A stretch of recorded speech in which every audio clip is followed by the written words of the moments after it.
Hey everybody, Wandering Kid here. Due to the popularity of my recovering Kerbals from orbit for 0.90, I'm going to update it for 1.2x. First thing you're going to need to do is come in here to Settings.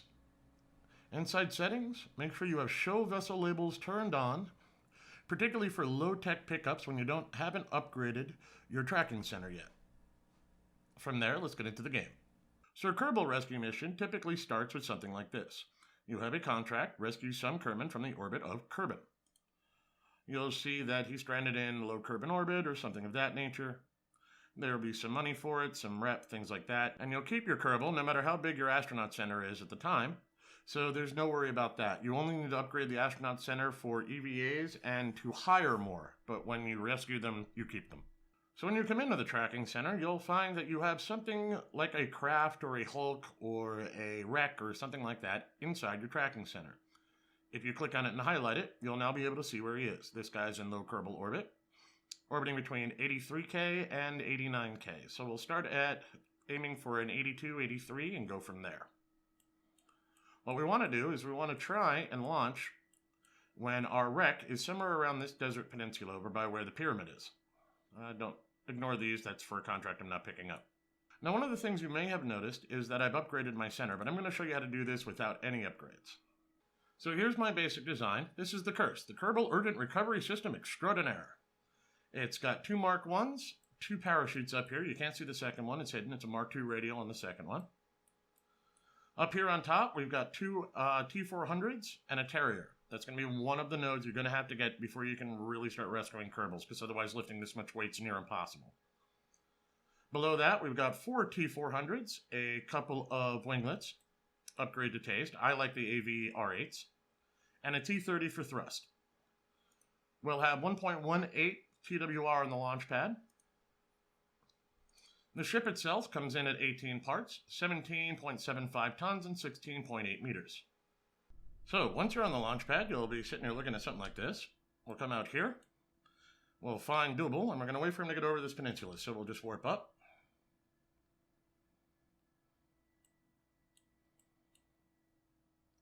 And somewhere around here works. And now we won't care about him until we're actually in orbit. So, full throttle. Let's get going. We're going to do a standard gravity turn here, but it's not going to be quite as normal as you're used to. So we're obviously going to get up to 45 first. What we're going to do is we're going to try and ride a little high. The reason is our Terrier doesn't have a lot of thrust to weight to carry us very heavily on the outside end. Try to keep yourself in the 90-ish area. We're going to have to do a correction once we're up there, that's expected, but see what you can do with it. Our aim for the gravity turn, as usual, is to be at about 60 degrees at 4,500 to 5,000 meters. 45 degrees at about 10K. So we're going to ride it down slow.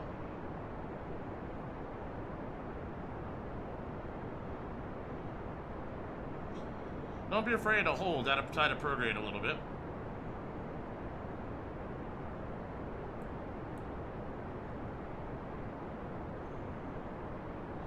Now what we're going to do is, at some point we're going to switch out here and we're going to check our apoapsis for a while, but we're not ready to do that yet.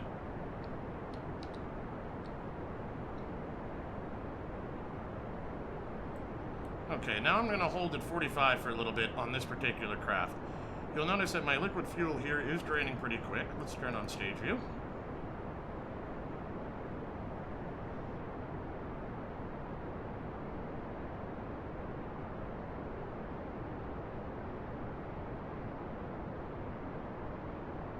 And the primary purpose of this bottom booster stage is to make sure that the Terrier gets as much thrust as it can out of itself. Okay, so now we've gotten up to 18K. Now we're going to start watching our vertical speed indicator as well. We don't want that to start dropping underneath about 200, 250, which is this line just to the right of 100.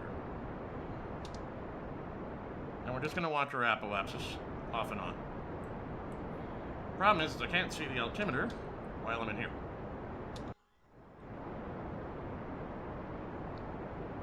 Okay, coming up on 25, we'll aim for 25.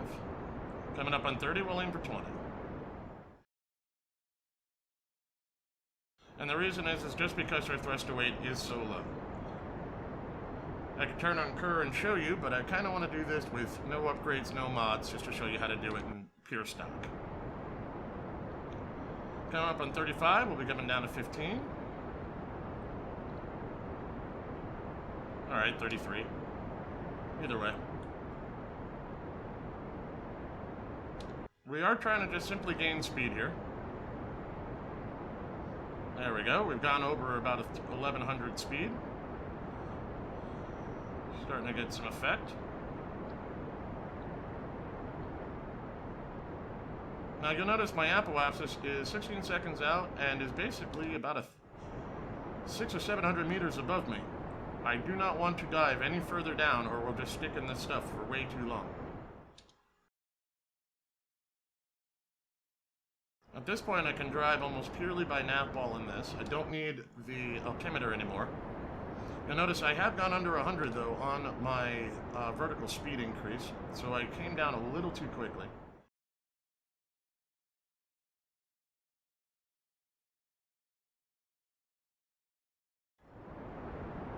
Okay, that's up in orbit. We will now aim ourselves into prograde. I'm going to make my life easier. I'm going to have the Kerbal do it. And we've got that up at around 80. We want to take a look at the ship. It's having itself a good time. We're going up at a semi-reasonable pace. And we're just going to watch this for a moment. So we've hit space. We've gotten over 70,000 altitude. If I come in here, I'll flip Kerr on just real fast. We still have a 1008 Delta V left in the ship. We'll turn off SAS for the moment, just to save some battery power. We still have 91.57 of our electric charge, which is fine. Our next task is to circularize here at the apoapsis, so we'll warp up to that.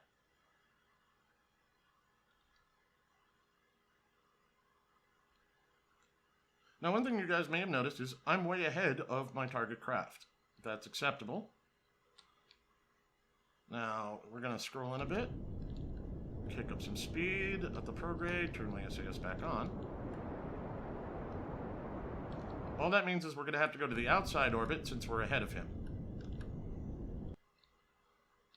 And you'll notice I'm just kind of playing with the throttle here, trying to kick my periapsis up without losing my apoapsis.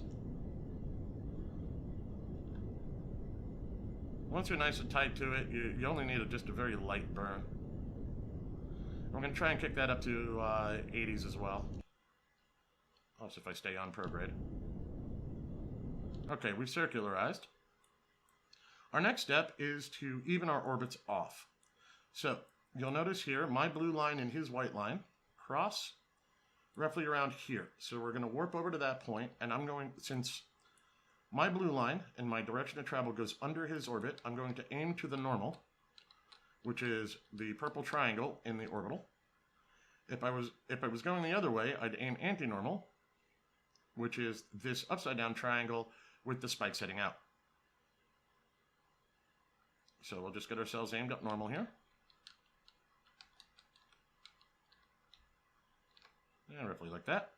And we will warp until we get close to where our orbits flip over each other.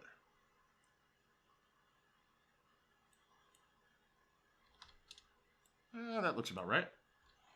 So now I'm going to burn, and I'm going to watch that line out there and let it meet up.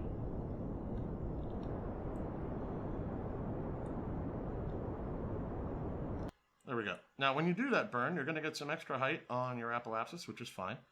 Now because he's so far behind me, I have to put my orbit on the outside of his. So when I get to periapsis here, I'm going to burn my apoapsis up above his. Which means I need to get myself back towards the prograde.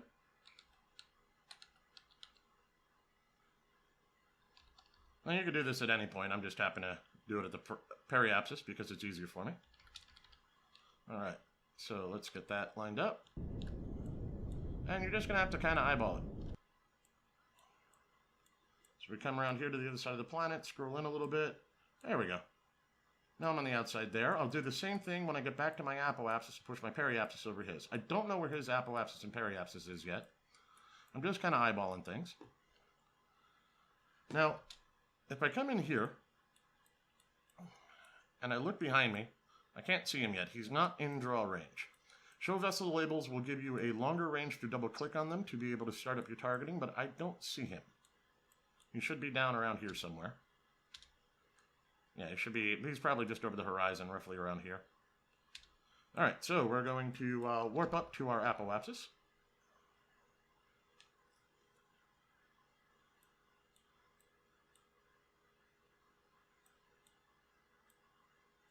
Now, without your tracking station upgrade, you won't be able to see that altitude and velocity information I'm seeing there.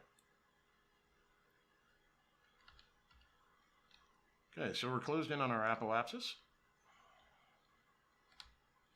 Get myself aimed to the prograde, flip around the planet a little bit, zoom out, so I can watch what my periapsis is doing. And there we go. We're just outside. We'll go a little higher. There we go. And now we're going to wait. So we'll come in here, we'll click off SAS to not drain power. And now I'm just going to warp up until I can see him out here.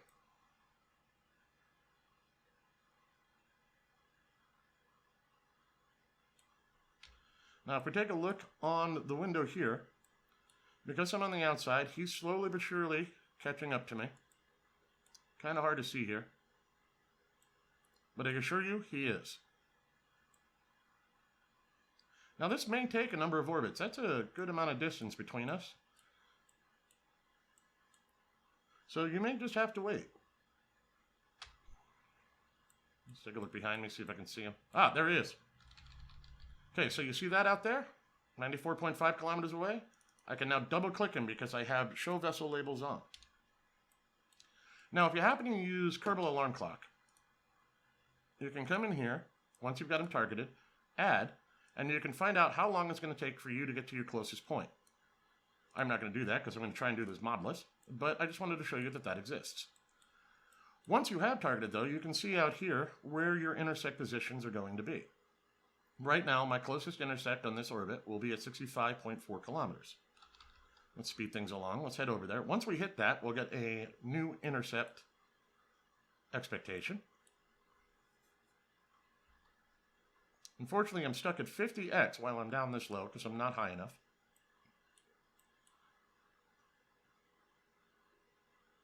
So we've hit this point and bink. Okay, so on our next time round, we'll be at 13.5 kilometers.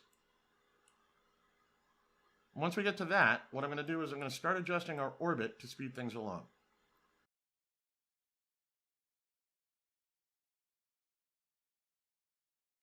Okay, so there's two things you can do at this point. You can either do some major delta V changes and burn towards your target off and on, but I don't want to do that yet. What I'm going to do is I'm going to adjust our orbit slightly, and I'm going to slow down a hair, and I'm going, whoop, SAS would help, and I'm going to just burn backwards until that, ooh, let's see what do we got out there. Inner separation 2.9, ooh. Nope, 3.1. Okay, so 3.1, that's going to be about my closest position. And what I've basically done is I forced our orbits to be more aligned on one side than on the other, leaving him a little room to catch up. Now, if you don't get these, all you're going to have to do is sit here and stare at him.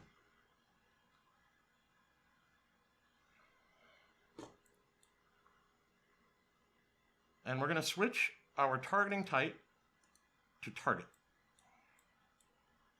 I'm going to slow this down a little. Now what you're doing is you're actually dealing with your target velocity difference and prograde and retrograde to your separation. So if I burned this way, I would kill our meters per second difference between the two craft. What I'm going to do is I'm going to warp this up a hair. And I'm just going to watch, and once he starts getting away from me, I'm going to burn retrograde from him. It should be about the time that he's crossing in under here. There we go, okay. 2.3 hasn't moved for a bit, so I'm going to burn retrograde to target, which will kill our difference in velocity to each other.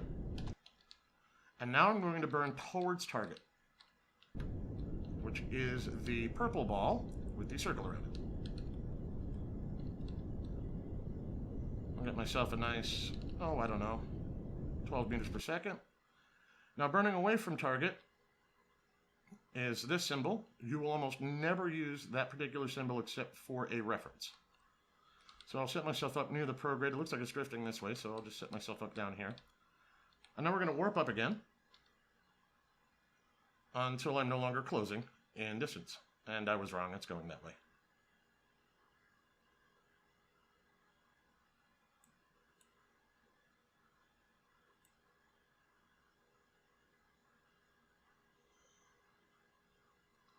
Now this is close enough for an EVA. So I'm going to warp to nothing. I'm going to cancel our relative velocity. Again, I'm on target on the nav ball, and I'm burning retrograde to target. Okay. Now, using the bracket keys, I switch over. And here's Dude Ball. We'll EVA him. Get him to let go. Hit R to turn on his RCS. Find my craft, which is somewhere around here. Aha, there it is. Okay, so we'll hit space to orient. Control to burn down, WASD to move around, but we really need to burn down a lot.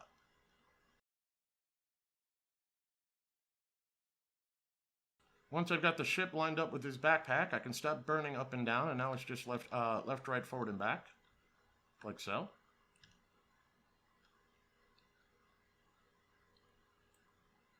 And now I can angle my camera so I can see a little better. Keep closing in. At 150 meters, you lose your targeting, so now you got to eyeball it. Start braking as you come in close. And we're going to be aiming for that pod.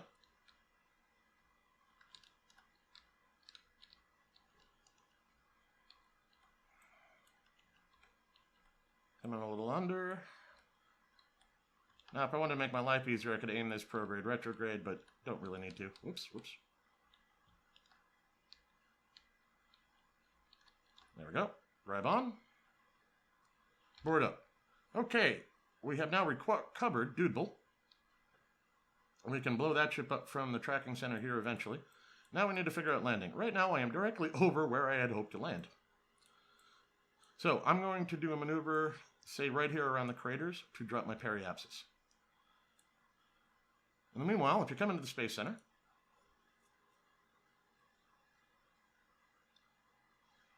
we can come into the tracking station, find Dude Ball's craft, and terminate it. We've saved him now. Let's go back to flying the curse. So we're coming around on the crater here. And once we line up with that island as an eyeball indicator, what we'll do is we'll get ourselves aimed retrograde. And we'll put our landing point into the ocean somewhere around over here.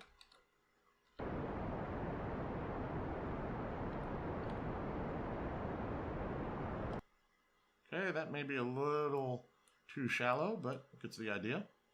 For those curious, we have 733 delta V left.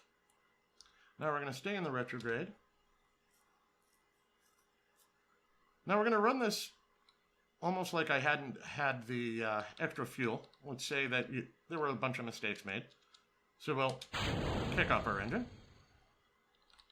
I'm going to stay aimed into the retrograde. And we're going to roll it so that this parachute faces up, the radial one. It just makes our life easier for later. And now we just stay in retro.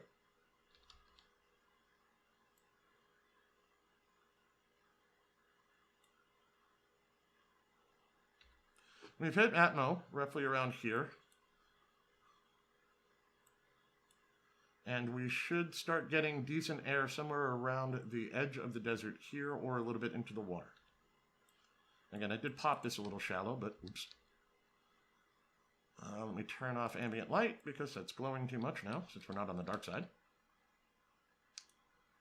So I'll just have my Kerbal handle the retrograde.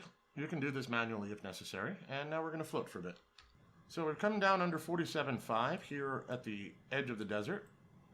Somewhere out there is a pyramid I need to visit someday. Never quite gotten around to it. As you can see, our landing point is streaming backwards. My guess is I undershot the landing trajectory. I'm going to come in too steep. I will be landing in the water here or somewhere on the beach over here. Now while we're coming in for this landing, there's a setting I like to use for parachutes, now that I have an idea where I'm coming in. I like 0.4 and 700. 0.4 pressure, 700 altitude. Make sure you set both of your parachutes if you're going to do that. And as long as you have deploy mode when safe, you can trigger them now. So those will fire out whenever they can. Oh, I'm going to get a little closer to KSP than I anticipated, probably in these foothills by the mountains. Nope, not going to make it quite that far.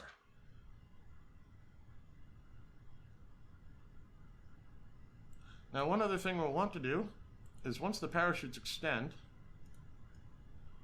we'll want to jettison the heat shield. And that's just so we have less weight on the pods when we're actually landing. It's not really worth recovering, it's not worth enough cash. I'm going to turn off SAS as we get near parachute deployment.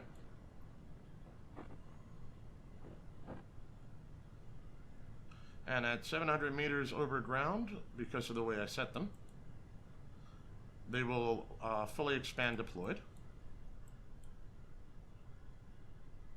There they go. We'll kick that off.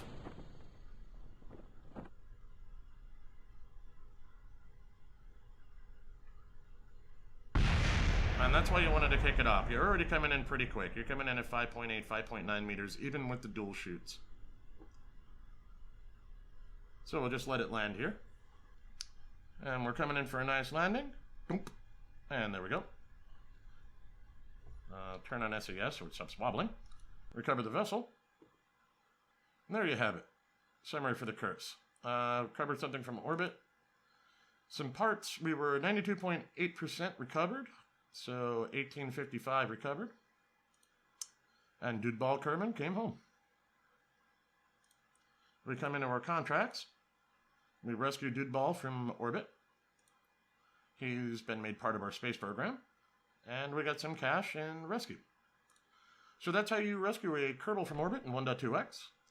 I'll make the curse ship available for you if you're interested. This way you can play around with it and see what you can get out of it. There is an upgrade to the curse, which I call the Curse 2. The unfortunate problem with this is this cannot go up in caveman tech. You have to upgrade your launch pad. It's 33.26 tons. However, it goes up with about an extra 1,000 delta V, and the purpose of the Curse 2 is to be able to get anywhere in the SOI for Kerbin and recover a Kerbal from there. In reality, by the time you've gotten to this point, unless you're upgrading your launch pad early, it's much easier to use a more standard rescue craft, take off one of the command pods, and put an octo on it. So if you simply did this with the ship,